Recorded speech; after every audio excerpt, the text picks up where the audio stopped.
What's up, everybody? So it's another do-it-yourself amateur project with Skep. So tonight what I'm doing on my Tesla is the taillight tint in the VviViD Biohex micro pattern.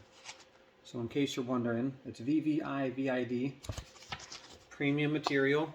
Again, Biohex micro material. And I'm going to be doing tonight a short section on just doing the trunk taillight piece. So what I've done here is I've gone ahead and cut out a big piece of material to go ahead and lay on there. And what you're going to need for this project is, of course, a nice sharp blade, a squeegee, a heat gun, isopropyl alcohol. Like always, whenever doing a wrap, you want to clean it up beforehand. And I think that might be it. Of course, if it got anything else, we'll get into that once it comes time. And I actually remember. So we'll go ahead and get this turned around and get on this project. So I'm going to do my best to make sure that the heat gun is a bit away from the camera and doesn't mess with the sound too much with me talking. So again, I cut this scrap piece here, not necessarily a scrap, but I cut it quite a bit bigger than the light so that we have spare material to work with and stretch if need be.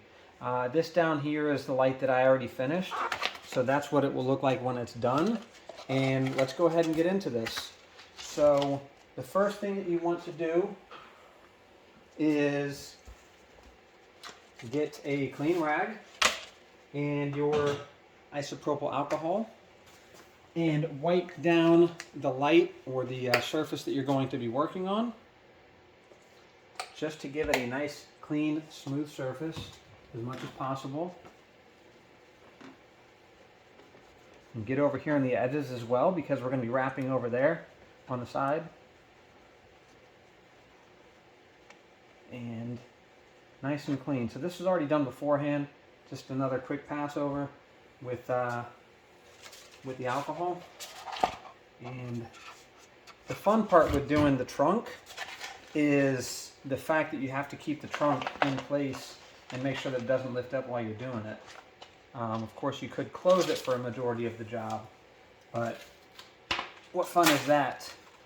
Position with it being up here is much more favorable for me. So you're going to want most of your scrap to be over on the edge, because here you're not going to need to stretch it. So we can go ahead and get it pretty much to the edge there as much as possible.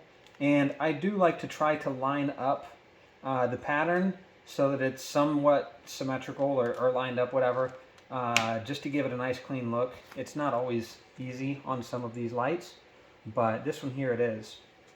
So we're going to go ahead and grab the heat gun, and let me go ahead and grab my squeegee.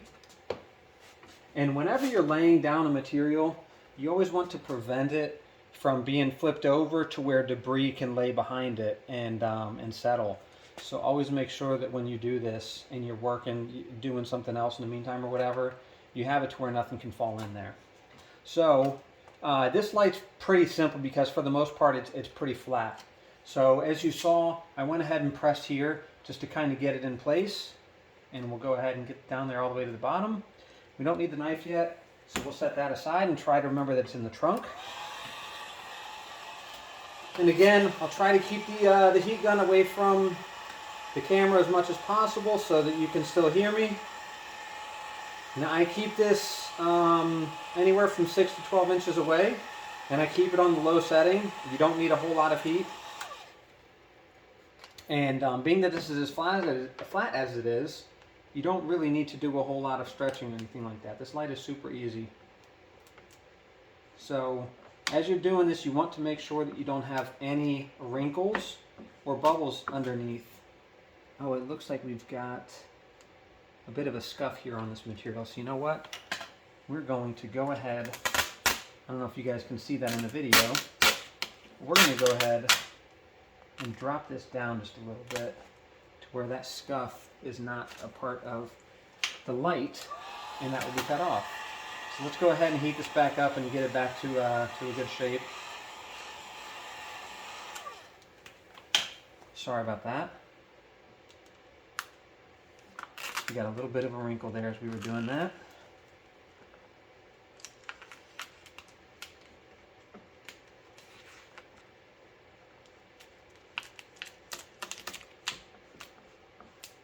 Now, one thing I learned when I did this the last time over on the other side, with wrapping the trunk and wrapping this and getting it up in the edge there, the gap there wasn't big enough, and basically on the other side I ended up getting some wrinkle on my wrap of the vehicle, and it bunched up and had to give. So you want to be careful and not tuck it in there too much, because you do need space to make sure that you don't cause any type of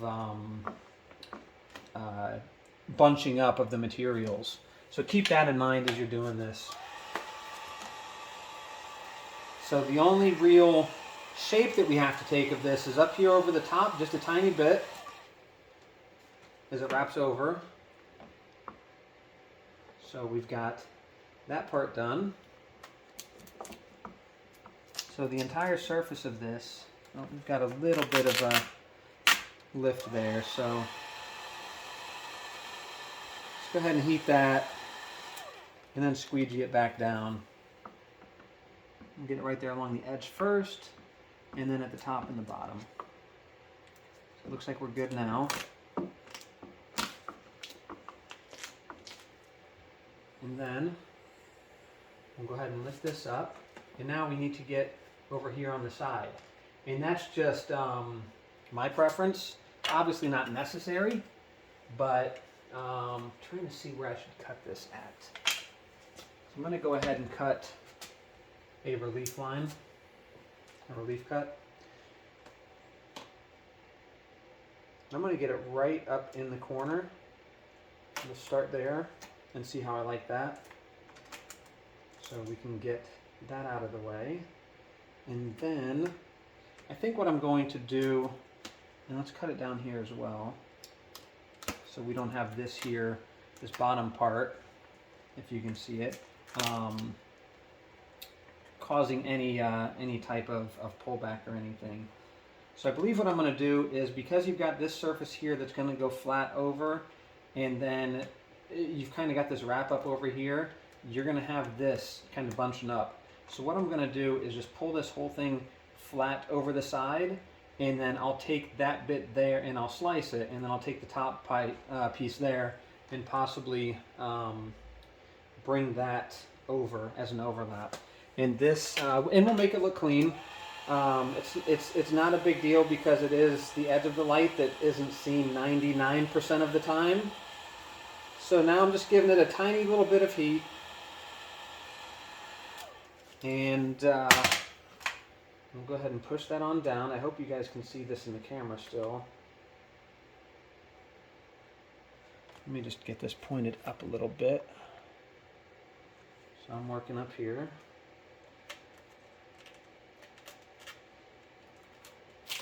So I'm getting this pressed. It's, well, I was going to move it, but I don't have a whole lot of space. I've got a pole here to support my house, and don't really have much room to put the camera. So, sorry you can't see exactly where I'm cutting at, but basically where the light kind of has that little hump, I'm going to basically cut it right about there, just straight out from that. And I'll show you in detail once this is done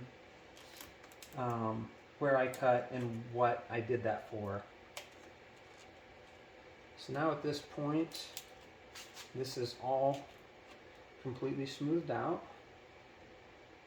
And we can cut this up just a little bit more. And then I'm going to go ahead and heat this little hangover piece, so we can lay it down over the other part, and then we are going to cut the overlap. And now what I'm going to do, I like to hit the light with a bit of extra heat,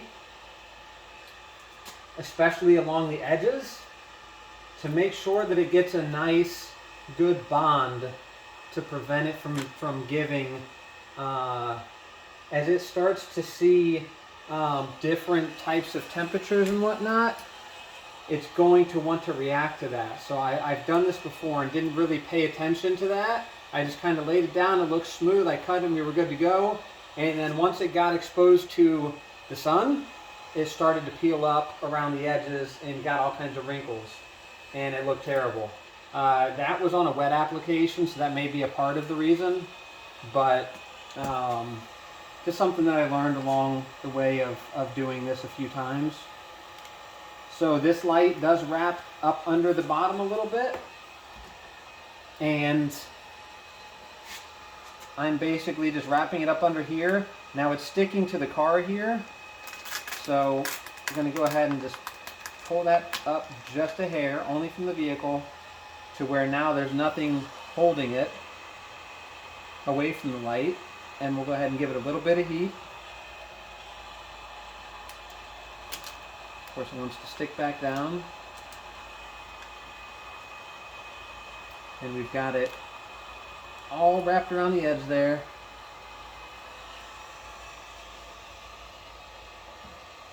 And we're ready to start slicing. So we'll start here along the edge of this. Whenever you're cutting, you want to make sure that you're kind of turning the knife to the blade to where it's away from your vehicle, because you don't want to be cutting into your paint or the vinyl that's on the vehicle, because obviously doing this trunk, wrapping this all in one piece, is much more difficult than this quick job here. So you can start from one edge and go all the way, which is going to give you the cleanest cut. We'll go ahead and start here just to kind of give us a cut there and go down.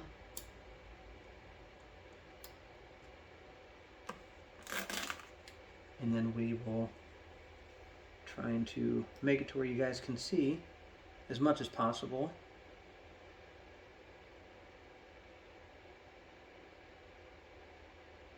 So again, I am kind of resting this along the light, and it's hard for me to do this without getting in the way. So you want to try to do this on a single pass as much as possible.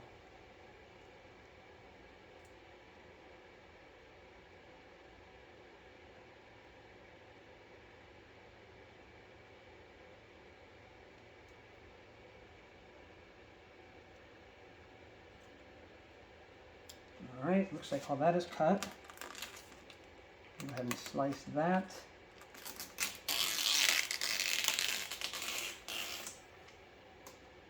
And we can peel that off. And now we can get up under the bottom here. We'll go ahead and slice that. And just pay attention to where the bottom edge of your light is and where you need to be cutting at.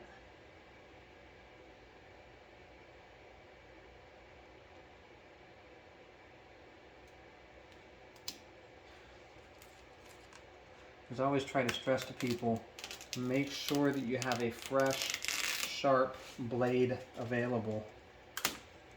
I use these that can be snapped off to give you a nice fresh one each time. These blades are super cheap. I think I got like a 10 pack or more of these. I don't even remember how many, honestly, for maybe 10 bucks.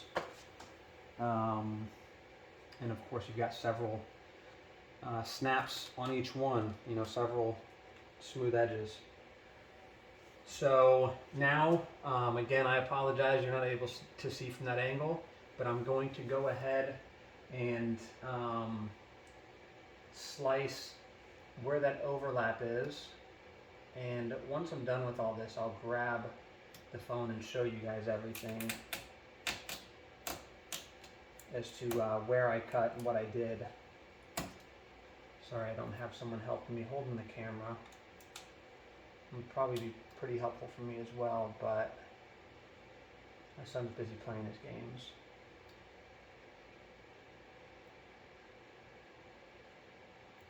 So after we do these slices, we're going to go ahead and hit it with more heat, just to once again lock everything into place as much as possible. So I'm just going to make sure that everything is cut where we need, and hit it with the heat once more. Grab the squeegee just in case, kind of around these edges here, it comes in a little bit handy.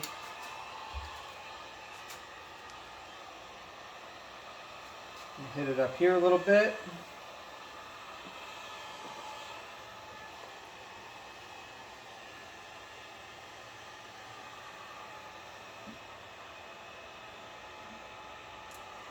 Now, if need be, this side is a bit thinner so you can get in a little bit better. This side is more for, you know, going along the actual material to lay it in place. You could also get other tools, which I do have, not really necessary for this job, but I do have separate tools to be able to get along edges and whatnot. A lot of times something simple like this, I'll just go over it with my nail real quick just to make sure that it's where it needs to be.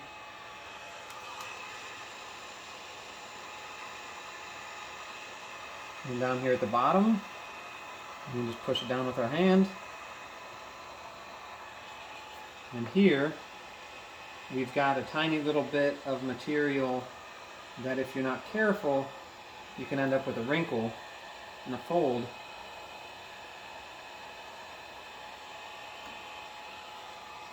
Looks like we avoided that. And let's go ahead and lift it up.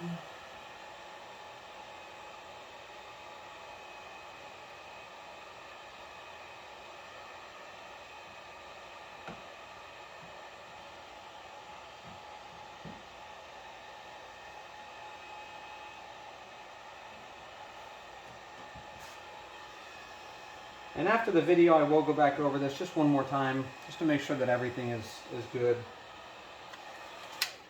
But with that said, it looks like, let's get this corner here a little bit better.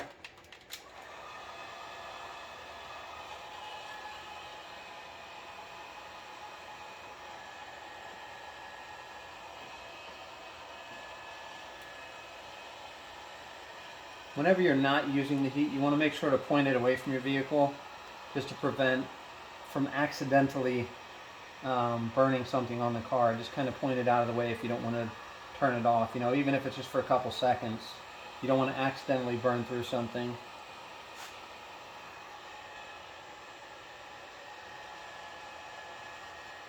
All right, that seems to be good. So let's go ahead and look at the finished product. Get that out of there. So as you can see there, that's where I was tucking it up along the edge. Cut it up along the bottom there, as clean as possible. It looks to be good. May not be perfect, but you never really see up under there anyways. Just enough to get it to where you don't see the exposed light. And then here is where I was kind of fighting a little bit of a wrinkle there in the corner. Doesn't look like it's going to be an issue at all. Now, what I was talking about with the fold-over piece is I took this and I folded it right over, and I cut it right here and took it down, and that way I could put this whole thing flat, and then you can kind of see that separate piece there that folded over, that tiny little gap that didn't cover. So that's why I did that. And this kind of just gives it a cool effect from when it's open, and you can kind of see it a little bit when it's down, not particularly here in this lighting, but when you're outside you can kind of see that wall there in the sunlight, where it looks pretty cool to have that, like, I guess, second wall of material. And that nice hex effect, that rainbow effect. So let me know what you guys think of this. If I covered everything on doing this light, If you have any questions, as always, please comment below. If this was of any help to you, please make sure to like, and why not subscribe? I'm going to try to do more do-it-yourself projects. I will be rewrapping the vehicle to a new color soon, so maybe I'll do some pieces on that. Let me know if you guys need any pointers on doing any particular parts of the vehicle. This will be my third color, so I've got a little bit more experience this time, and hopefully I mess up a little bit less. So once again, thank you guys for watching, and hope you have a great one.